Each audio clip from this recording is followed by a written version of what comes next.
Water frame market போகிறதா இருந்தாலே நான் எப்போதுமே மார்னிங் தான் சூஸ் பண்ணுவேன். ஈவினிங் சூஸ் பண்ண மாட்டேன். ஏன்னா ஈவினிங் போனீங்கன்னா ரோடு பயங்கர டிராஃபிக்காக இருக்கும். அண்ட் தென் அந்த ஏரியாவில் ரோடு ஒர்க் வேறு நடந்துகிட்டு இருக்கு. 2வது பார்த்தீங்கன்னா மார்க்கெட் அதை விட செம்ம ரஷ்ஷாக இருக்கும். 3வது பார்த்தீங்கன்னா ப்ரைஸுமே மார்னிங் விட ஈவினிங் வந்து ஸ்லைட்டாக ஹையராக வச்சு அவங்க வந்து சேல் பண்ணுவாங்க. இதெல்லாம் நான் நோட்டீஸ் பண்ணது. ஸோ ஜென்ரலாகவே நான் எப்போ மார்க்கெட் போனாலுமே மார்னிங் டைம் தான் நான் சூஸ் பண்ணுவேன்.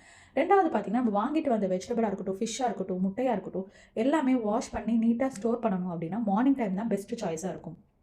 நான் அதே மாதிரி கண்டிப்பாக போனேன்னா முட்டை வாங்காமல் வரமாட்டேன். நாட்டுக்கோழி முட்டை அங்கே கிடைக்கும். ஒரு முட்டை பார்த்தீங்கன்னா 1 கிராம் அதோட ரேட்டு. டேஸ்ட்டுமே நல்லாயிருக்கும். நெக்ஸ்ட் டைம் நீங்களும் போனீங்கன்னா கண்டிப்பாக வாங்கி ட்ரை பண்ணி பாருங்கள். நாட்டுக்கோழி முட்டை, மாட்டுப்பால், பன்னீர், பட்டர் எல்லாமே அங்கே சேல் பண்ணுவாங்க. நெக்ஸ்ட் டைம் போனீங்கன்னா கண்டிப்பாக ட்ரை பண்ணி பாருங்கள். அங்கே உள்ள ஒரு ரோஸ்டரி ஷாப்பில் தான் இந்த சாக்லேட்டும் வாங்கினேன். இது வைரல் ஆனதுனால ரொம்ப டெம்ப்டாகி வாங்கினேன். பட் அவ்வளோ டேஸ்ட்டாக எனக்கு ஃபீல் ஆகலை. நல்லா இருக்குது. பட் அந்த ஹைப்புக்கு தகுந்த மாதிரி இருந்த மாதிரி எனக்கு தோணலை. நீங்கள் ட்ரை பண்ணியிருந்தீங்கன்னா கண்டிப்பாக கமெண்ட் செக்ஷனில் ஷேர் பண்ணுங்கள்.